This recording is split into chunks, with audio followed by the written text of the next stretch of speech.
যখন পুরো পৃথিবী করোনার প্রকোপে জর্জরিত, তখন গ্রামের এক যুবকের জীবনে নেমে আসলো ভিন্ন এক জগতের প্রকোপ।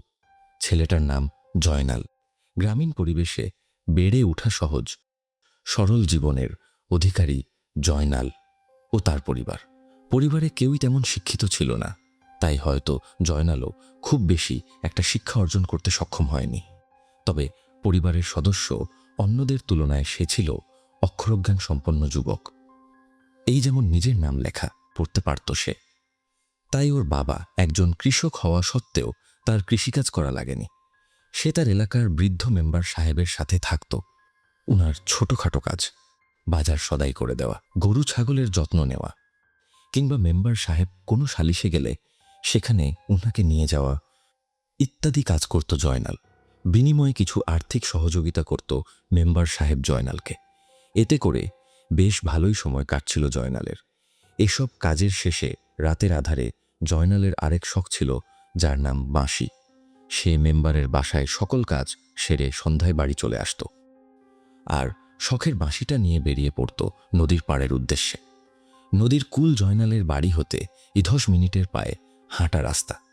তবে নদীর ধারের সেই রাস্তাটা পরিত্যক্ত বলে তেমন কোনো জন সমাগম নেই। নদীর দুই ধারে নানান কাষ্ঠল গাছের বাগান, আর সবশেষে একটা বিশাল কাশবন। কাশবনের সোজা এপারে ছিল বিশাল এক আম বাগান, যেখানে দিনের বেলা মেম্বার সাহেবের গরু ছাগল চড়ানো হয়। আম বাগানের পাশ ঘেঁষেই নদীর স্রোত বয়ে যায় বলে বেশ কিছু বড় বড় শিকড় পানির উপর এমনভাবে ঝুলে আছে, যা দোলনার মতো একটা বসার জায়গার অনুরূপ। আর জয়নাল বাসা থেকে সন্ধ্যার পর বাঁশি নিয়ে এখানেই এসে বসত, মনের সুখে বাঁশি বাজাত। তার বাঁশির সুর এতটাই মনোমুগ্ধকর ছিল, যতদূর সুর ভাসত মানুষ সেটা শুনত। মাঝে মাঝে ওর বয়সী যুবকের দল তার পাশে গিয়ে বসত বাঁশির সুরে গাওয়া লোকগীতি শুনতে। একটা সময় বাঁশি বাজানো নেশায় পরিণত হলো। সে কোনো কাজের ব্যস্ততার জন্য যদি বাঁশি বাজাতে না পারত, তাহলে নাকি তার রাতের ঘুম আসত না। এমনকি বাঁশি বাজাতে বাজাতে প্রায় বেশ অর্ধেক রাত সে ওই নির্জন এলাকায় কাটিয়ে দিত। তারপর চলে যেত মেম্বারের বাসায়। সেখানে সকালের কাজ শেষ করে গরু ছাগল চড়াতে নিয়ে যেত সেই আম বাগানে, আর ঘাসের উপর গামছা বিছিয়ে ঘুমিয়ে যেত। যদি না মেম্বার লোক পাঠিয়ে তাকে ডেকে আনত, তাহলে সে সেখান থেকে দুপুর গড়িয়ে বিকাল হলে একেবারে গরু ছাগল নিয়ে ফিরত। তার চড়ানো পশুদের বেঁধে নিজে গিয়ে গোসল করে এসে ভাত খেতে বসত, কখনো মেম্বারের বাসায়, কখনো বা নিজের বাসায়। তারপর মেম্বার যদি কোথাও তাকে সঙ্গে নিয়ে যেত, তাহলে মেম্বারের বাসায় থাকতো, না হয় বাসায় আসতো, বাঁশি নিয়ে চলে যেত তার নির্ধারিত সেই জায়গায়। কখনো যুবকের দল আসতো, কখনো বা আসতো না। এতে তার কিছু যায় আসতো না। সে তার আপন মনে বাঁশি বাজাত। এই ছিল তার প্রতিদিনের জীবন। দেখতে দেখতে জয়নালের বয়স 22 বছর। সে তার আপন জীবনেও জীবনধারায় ব্যস্ত, কোনো পরিবর্তন নেই। এদিকে জয়নালের মায়ের ইচ্ছে ছেলেকে এবার সাংসারিক করে তুলতে হবে। বিয়ের বয়স হয়েছে, বিয়েও করাতে হবে। তাই উনি এদিক সেদিক পাত্রী সন্ধান করা শুরু করলেন এবং জয়নালকেও বিষয়টা বলল। জয়নাল প্রাথমিক অবস্থায় নারাজ ছিল মায়ের সিদ্ধান্তে, কিন্তু মায়ের জেদ ও বাবার মেজাজের কাছে সে হেরে গেল এবং রাজি হলো বিয়ের জন্য। এই সুবাদে তার বাবা মেম্বার সাহেবের কাছে আর্জি করল ছেলের বেতন নিয়ে, কারণ কিছুদিন পর সে সংসারী হবে। স্ত্রীর ভরণ পোষণের দায়িত্ব তার উপর বর্তাবে। যদি জয়নালের বেতন বৃদ্ধি না হয়, তাহলে সে এসব দায়িত্ব পালনে হিমশিম খাবে। মেম্বার সাহেব বিষয়টা বুঝতে পারল এবং জয়নালের বাবাকে বলল, আমার এই কাজে আর বেশি বেতন দিলে জয়নালকে আমার পোষাবে না, আর এটাও সত্যি এই বেতনে কিছুদিন পর জয়নালের পোষাবে না। তাই আপনি যদি কিছু মনে না করেন, জয়নালকে আমি বাদ দিয়া অন্য লোক রাখি। এতে সে নিজেও নতুন কাজের বা চাকরির সন্ধান করুক। আর আমার জানাশোনায় যদি ভালো কাজের সন্ধান পাই, তাহলে আমি নিজে সেখানে কথা বলে জয়নালের জন্য একটা ব্যবস্থা করব। কারণ ছোটবেলা থেকে সে আমার কাছে থাকছে, খাইছে, আমার কাজই করেছে, তাই এটা আমার দায়িত্ব। তবে হুট করেই তো চলে যাওয়া যাবে না। এতে করে আমিও একটা লোক পাবো না অল্প সময়ের মধ্যে, আর সেও বর্তমান বেতনটা যেটা পায় সেটাও পাবে না।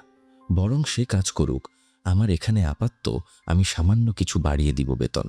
সে নিজেও এবং আপনারা ওর জন্য কাজের সন্ধান করেন, আমিও দেখব। মেম্বার সাহেবের সাথে আলোচনায় জয়নালের বাবা সন্তুষ্ট হল এবং মনোবল পেল। খুশি মনেই বাসায় এসে জয়নালের মাকে সকল বিষয় বলল, এতে উনিও খুশি হল। তাছাড়া মেম্বার সাহেব ওই এলাকার মানুষের জন্য নিবেদিত প্রাণ, তাই উনার কথার উপর সহজেই ভরসা করল জয়নালের বাবা মা। পরদিন সকালে যখন জয়নাল মেম্বার বাড়ি গেল খোঁয়ার থেকে গরু ছাগল চড়াতে নিয়ে যাওয়ার জন্য, তখন মেম্বার সাহেব তাকে জানিয়ে দিল আপাতত তার বেতন ৬,০০০ থেকে বাড়িয়ে ৭,০০০ করা হয়েছে। তবে এই বেতনে উনি বেশি দিন তাকে রাখবেন না, তাকে অন্যত্র ভালো চাকরি বা কাজ খুঁজে নিতে পরামর্শ দিল। সম্ভব হলে উনিও সহায়তা করবেন তা জানালো। জয়নাল সব শুনে তেমন কিছু না বলে মাথা নেড়ে সম্মতি জানালো এবং গরু ছাগল চড়াতে নিয়ে চলে গেল।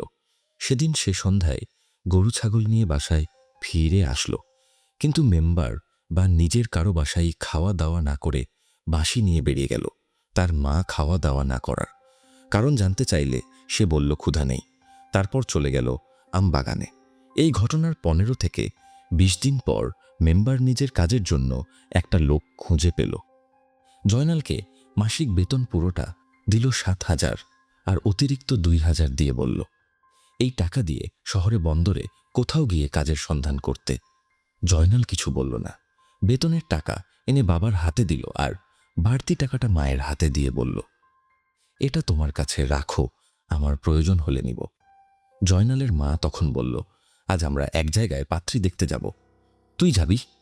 সে বলল না, এসব তোমাদের কাজ। এই বলে পুকুরে গিয়ে গোসল সেরে এসে ঘরে ভাত খেয়ে বাঁশি নিয়ে বেরিয়ে পড়ল প্রতিদিনের ন্যায়। এমতাবস্থায় ওর বাবা বলল এবার বাঁশির নেশা ক্ষান্ত দে, একটা কাজের সন্ধান কর। সে বাবার কথায় কোনো কর্ণপাত করল না এবং কোনো জবাবও দিল না। সোজা নদীর ধারে সেই আম গাছতলায় চলে গেল। এভাবেই চলতে শুরু করল জয়নালের জীবন। এখন পরিবর্তন শুধু একটাই, দিনের বেলা নিজের ঘরে ঘুমিয়ে থাকে আর সন্ধ্যায় চলে যায় বাঁশি বাজাতে। দেখতে দেখতে কেটে গেল কয়েক মাস। এদিকে জয়নালের বাবা মা পাত্রী দেখে বিয়ে পর্যন্ত এগোতে পারছেন না।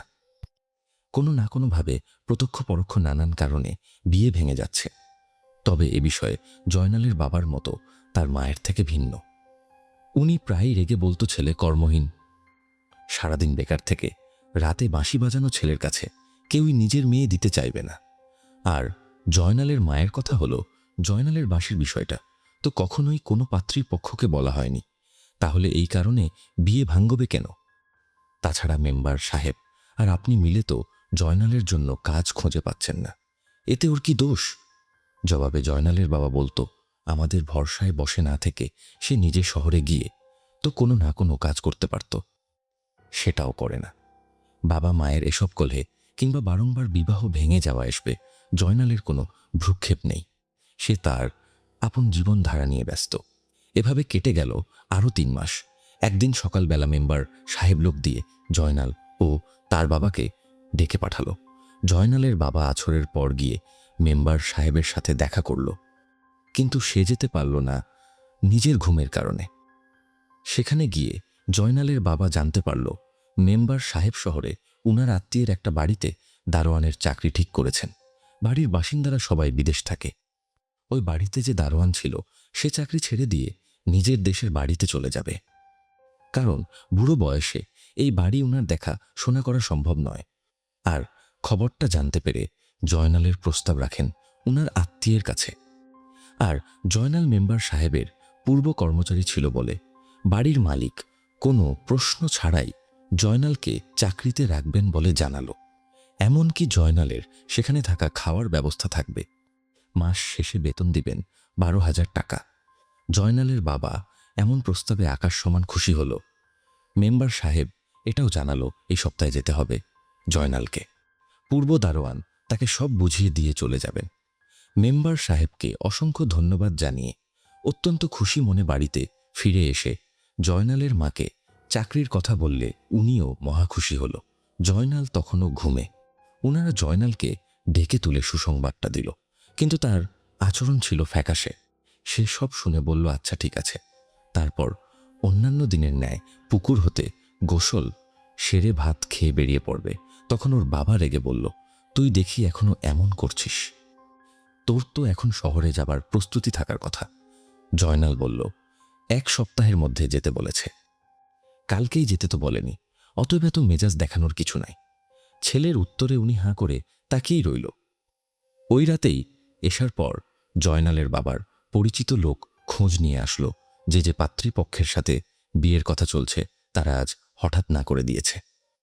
মেয়ে দিবে না ওনারা, কারণ কি সেটাও বলেনি। চাকরির খুশিতে জয়নালের বাবা মায়ের উপর এই খবরটা তেমন প্রভাব না ফেললেও উনারা চিন্তাগ্রস্ত হয়ে গেল ধীরে ধীরে। এজন্য যে এমন কেন হয়, পাত্রীপক্ষগুলোর 2-1টা পক্ষ কারণ দর্শালেও বাকিগুলো কখনই কোনো কারণ দর্শানো ব্যতীত বিয়ের জন্য অনাগ্রহ প্রকাশ করে কেন? এর পিছনে কাহিনী কি? এমন তো না যে জয়নালের অন্য কোন সমস্যা আছে বা সে কোনো বদ অভ্যাসে জড়িত, এই যেমন নেশা করা, জুয়া খেলা বা কোনো নারীর সঙ্গ, এগুলো কিছুই নেই। গ্রামের কেউই তাকে এসব কাজে কোন দিন 1 সেকেন্ডের জন্য পায়নি। তাহলে কি কারণ হতে পারে? এসব চিন্তায় মনে মনে জয়নালের বাবা মা দুজনেরই মনের শান্তি হারিয়ে গেল। 3-4 দিন পর বাবার বকুনিতে সে অনীহা প্রকাশ সত্ত্বেও প্রস্তুতি নিল শহরে যাওয়ার। মেম্বার সাহেব থেকে গিয়ে ঠিকানা আনলো শহরের বাড়িটার।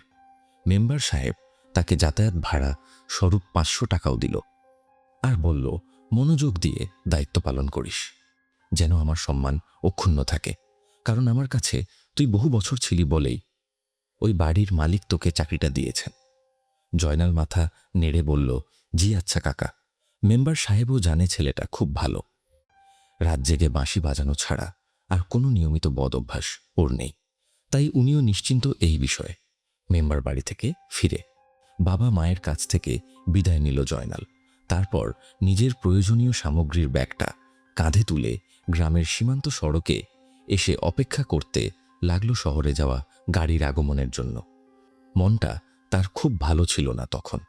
মন চাইতেছিল না এই গ্রাম, পরিবার এবং শখের সেই বাঁশি বাজানোর জায়গা ছেড়ে শহরে যেতে, কিন্তু না গিয়ে উপায় নেই। কিছুক্ষণ অপেক্ষার পর বাস আসলো, সে বাসে চড়ে বসল। গন্তব্য শহর। প্রায় 1 ঘন্টার টানা যাত্রাপথ অতিক্রম করে এসে বাস থামল নিজ স্টেশনে। বাস থেকে নেমে সে চারপাশে তাকাতে লাগল, কারণ শহরে তার আগে কখনোই আসা হয়নি। ছোটবেলায় একবার বাবার সাথে এসেছিল, কিন্তু সেই স্মৃতি এখন মলিন। কিছুক্ষণ চারপাশ দেখে সেখানে এক লোক থেকে জিজ্ঞেস করে জেনে নিল। তারপর একটা রিকশায় চড়ে 10-15 মিনিটে পৌঁছে গেল সেই বাড়ির প্রধান গেটের সামনে। গেটের ভিতরে প্রবেশ করে দারোয়ানের সাথে কথা বলে নিজ পরিচয় দিল। দারোয়ান লোকটা বয়স প্রায় 60 তিনি তাকে সমাদর করলেন। তারপর কিভাবে কি করতে হবে, কি দায়িত্ব, কোথায় গিয়ে খাওয়া দাওয়া করতে হবে, সবকিছু পাই পাই করে বুঝিয়ে দিলেন। সবকিছু ঠিকঠাক ছিল। সকল দায়িত্ব বুঝে পেয়ে সেও নিশ্চিন্ত হল নিজের কাজ সম্পর্কে। রাতে দুজনে বাড়ির মালিক কর্তৃক নির্ধারিত হোটেলে গিয়ে খাওয়া দাওয়া করল এবং তাদেরও জানিয়ে দিল জয়নাল এখন থেকে এখানে চাকরিতে নিয়োগ হয়েছে। খাওয়া দাওয়া শেষে দুজনে বাড়ি ফিরে এসে শুয়ে পড়ল, কিন্তু জয়নালের ঘুম আসলো না। সে এপাশ ওপাশ করতে লাগল, কারণ তার দীর্ঘদিনের অভ্যাস রাত জাগার। পূর্বের দারোয়ান গভীর রাতে তাকে জাগতে দেখে, কারণ জিজ্ঞেস করল, কিন্তু সে কিছুই বলল না। লোকটা তাকে পুনরায় ঘুমাতে বলে নিজে ঘুমিয়ে গেল। জয়নাল শেষ রাতের দিকে বাঁশি হাতে বাড়ির আঙ্গিনার এক কোণে বসে বাঁশি বাজাতে চেষ্টা করল, কিন্তু বাজাতে পারল না। পূর্ব দারোয়ান এসে তাকে বাধা দিল, জানালো আশপাশের অন্যান্য বাসায় লোকজনের ঘুমের সমস্যা হবে, এতে মালিক পক্ষের কাছে নালিশ যাবে। বাজানোর বেশি ইচ্ছে থাকলে দিনের বেলা যেন বাজায়। অনিচ্ছা সত্ত্বেও সে কথা মানতে বাধ্য হল। শোবার ঘরে ফিরে গিয়ে বাঁশিটা বালিশের কাছে রেখে ঘুমানোর চেষ্টা করল, কিন্তু ঘুম আসলো না। সকালবেলা দারোয়ান তাকে এই বিষয়ে আরো ভালো করে বুঝিয়ে দিল। সেও বুঝতে পারল গ্রামীণ জীবন ও শহুরে জীবনে আসমান জমিনের পার্থক্য রয়েছে। সকালের নাস্তার পর পূর্ব দারোয়ান মোবাইলে মালিক পক্ষের সাথে জয়নালের কথা বলিয়ে দিয়ে নিজে বিদায় নিয়ে চলে গেল। এই বাড়ির দায়িত্ব এখন থেকে জয়নালের। দিনের বেলা সে পূর্বের দারোয়ান থেকে বুঝে নেয়া কাজগুলো করে, যেটা যখন করার দরকার, কিন্তু রাতের বেলা এক অজানা অশান্তিতে ভোগে সে। তার ঘুম আসে না, ভালো লাগে না। এভাবে গড়াতে লাগলো দিন। দিন হতে সপ্তাহ। মাঝে মধ্যে মালিক পক্ষ উনাদেরই দেয়া মোবাইলে ফোন করে খোঁজ খবর নেয়। মোবাইলটা থেকে নিজ প্রয়োজনে কল করা যেত। কিন্তু জয়নালের বাড়িতে মোবাইল ছিল না বলে বাড়িতে কথা বলতে পারে না সে। তবে যখন হোটেলে খাবার খেতে যায়, তখন হোটেলে কাস্টমার তেমন না থাকলে সেখানে স্টাফদের সাথে স্বল্প সময়ের আড্ডায় নিজেকে মাতিয়ে তুলে। এজন্যই সে একদিন জানতে পারল এই হোটেলের মালিক, সে যে বাড়িতে চাকরি করে সেই বাড়ির মালিকের ছেলে। আস্তে আস্তে হোটেলের স্টাফদের সাথে তার সখ্যতা গড়ে উঠল। তারাও জানতে পারল সে অনেক ভালো বাঁশি বাজাতে পারে। তাই দুপুরের অবসরে মাঝে মধ্যে ওদেরকেও সে বাঁশি বাজিয়ে শোনাতে শুরু করল। এতে তার বাঁশির সুর চর্চা হলেও মনের স্বাদ মিটে না। কারণ সে নিশীথে বাঁশি বাজিয়ে অভ্যস্ত। দেখতে দেখতে 1 মাস হয়ে গেল। হঠাৎ একদিন চাকরি সূত্রে পাওয়া মোবাইল ফোনে একটি নতুন নাম্বার থেকে কল আসলো। সে অবাক হলো, এটা কার নাম্বার? বাড়ির মালিকের নাম্বার তো সেভ করা, তাহলে এই কলকে দিল? এসব ভাবতে ভাবতে সে ফোনটা রিসিভ করল। অপর প্রান্ত থেকে ভেসে এলো মেম্বার সাহেবের কণ্ঠ। তিনি বাড়ির মালিক থেকে এই নাম্বার নিয়েছেন কারণ জয়নালের বাবা মা তার সাথে কথা বলতে চায়। তাছাড়া জয়নাল বেতন কি তার কাছে রাখবে নাকি বাবা মাকে দিয়ে দিবে সেটাও জানা দরকার।